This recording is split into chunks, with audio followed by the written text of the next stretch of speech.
جھوٹ بول رہا ہوگا۔ نعوذ باللہ من ذالک۔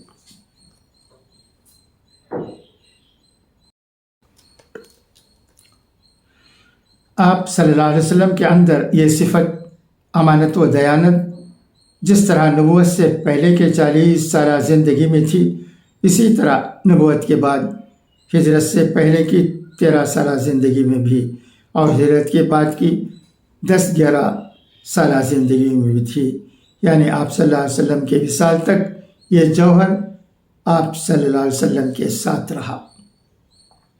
مگر آپ حضرات کو یہ سن کر تعجب ہوگا کہ آج امانت و دیانت کا حقیقی مفہوم ہمارے ذہنوں میں نہیں رہا۔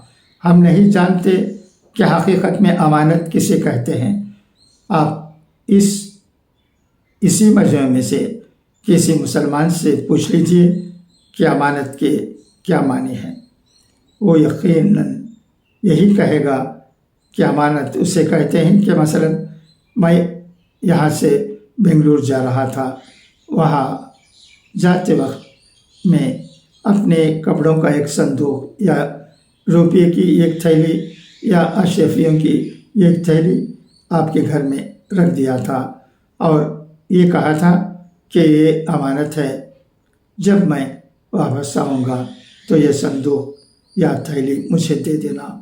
بس اسی کو امانت کہتے ہیں، اس سے زیادہ امانت کا کوئی مفہوم نہیں ہے۔ قرآن کریم نے ہمیں امانت کی جو تعلیم دی اور جو مفہوم بتایا، ہم اور آپ نے اسے بدل دیا ہے۔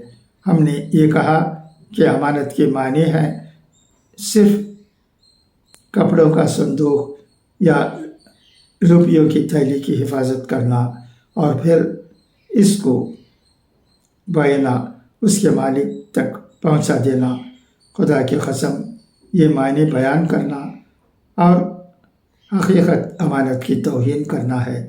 امانت کے معنی یہ نہیں ہیں، اور اگر امانت کے معنی یہی ہیں تو معاف کیجیے، آپ کو قرآن کی اس آیت کے متعلق بتانا پڑے گا کہ اس آیت میں امانت کا کیا مفہوم ہے۔ اللہ تعالیٰ فرماتے ہیں،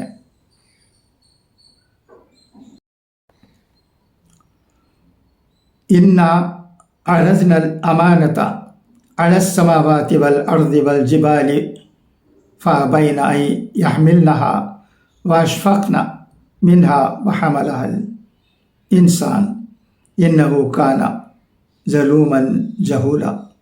اللہ تعالیٰ فرماتے ہیں کہ ہم نے آسمانوں اور زمینوں اور پہاڑوں کے اوپر امانت کو پیش کیا، مگر انہوں نے اس کو قبول کرنے سے انکار کر دیا اور انسان نے اس امانت کو اٹھا لیا۔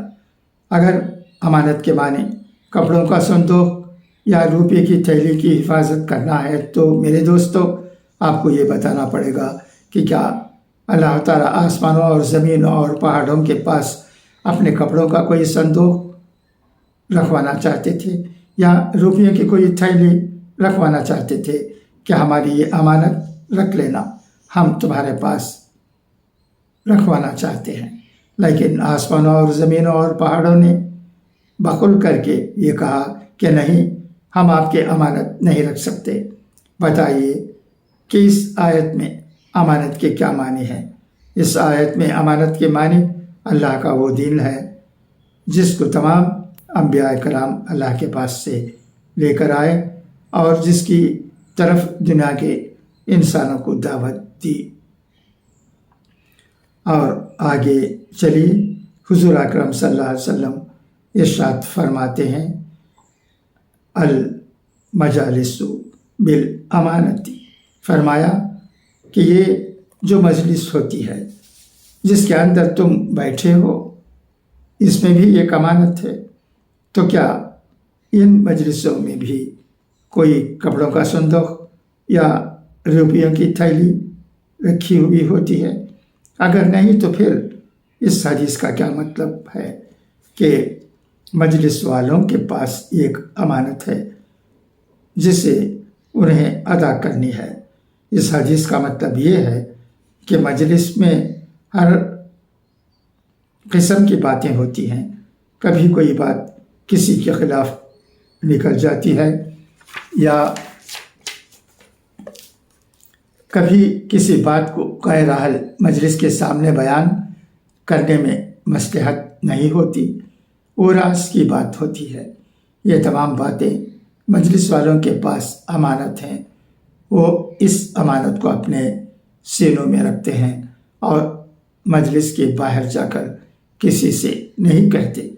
اسی کو یہاں امانت کہا گیا ہے، اور اگر اس راز کی بات کو باہر جا کر کسی سے کہہ دیں تو یہ مجلس کی امانت میں خیانت کرنا ہے۔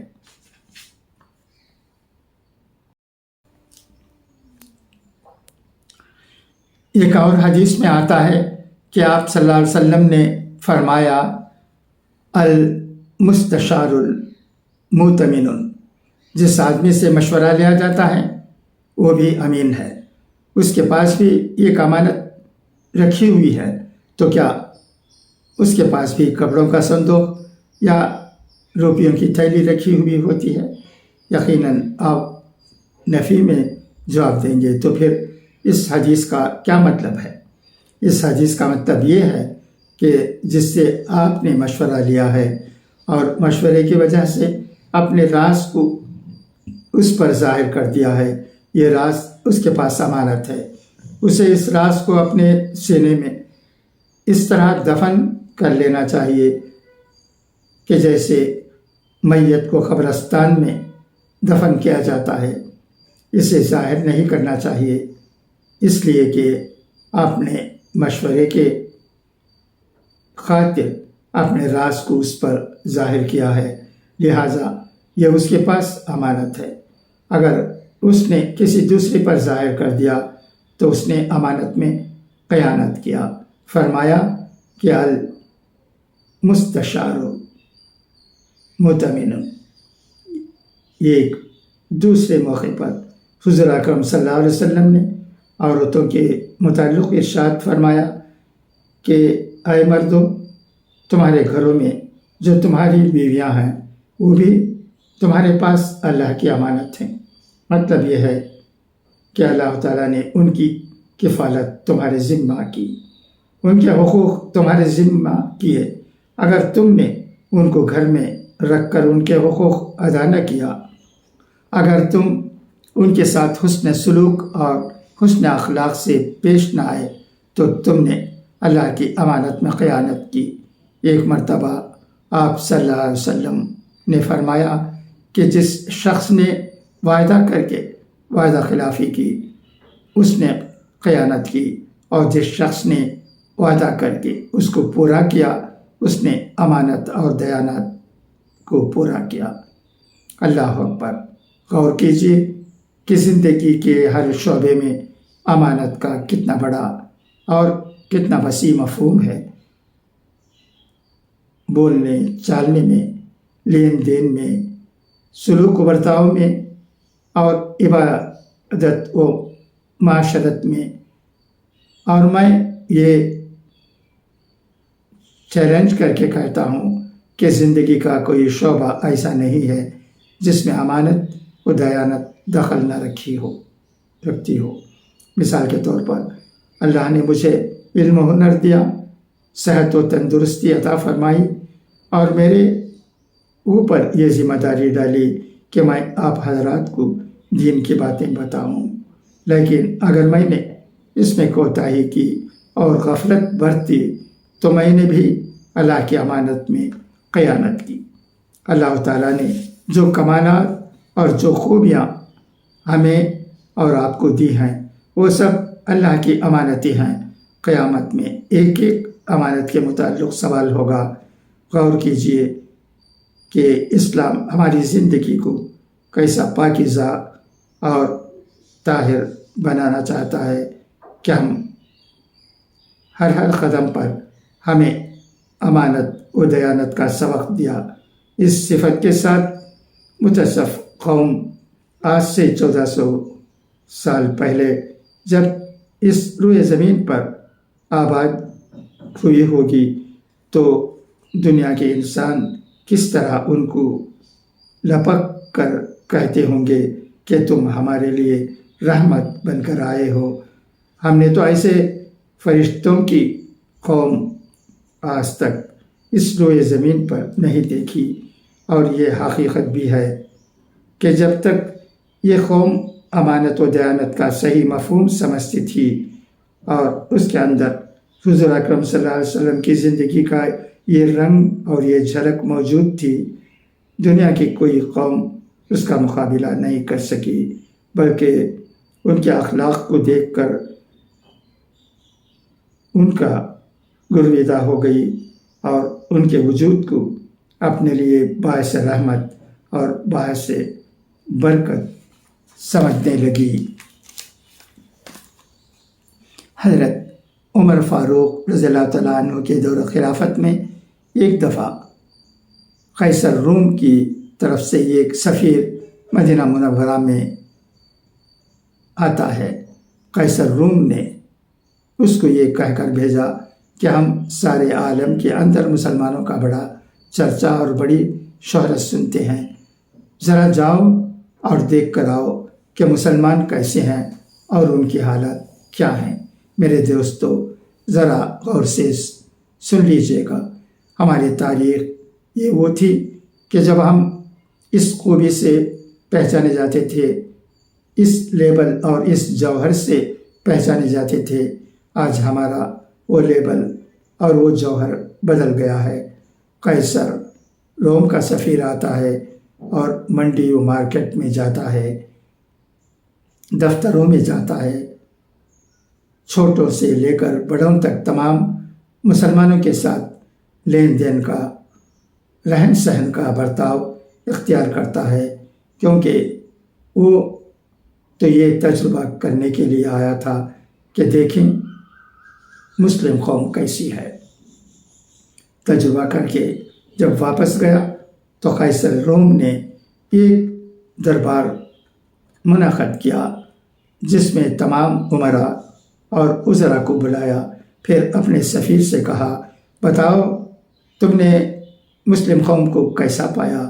سفیر کہتا ہے کہ صرف 2 لفظوں میں مسلم قوم کی تعریف کروں گا، اس کے علاوہ تیسرے لفظ کی ضرورت نہیں ہے۔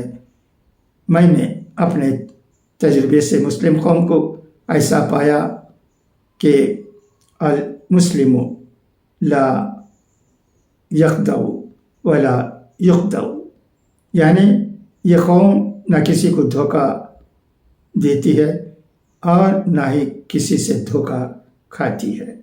اور بس قیصر روم اپنے تخت سے اچھل گیا اور کام گیا، کہنے لگا کہ جس قوم کی یہ تعریف تم نے بیان کی ہے، اس قوم سے دنیا کی کوئی قوم مقابلہ نہیں کر سکتی۔ اے میرے امیروں اور وزیروں، کان کھول کر سن لو کہ تم کو یہ تخت چھوڑنا پڑے گا، تم کو یہ ملک خالی کرنا پڑے گا۔ وہ حیران تھا کہ یا اللہ، یہ کیا تعریف ہے!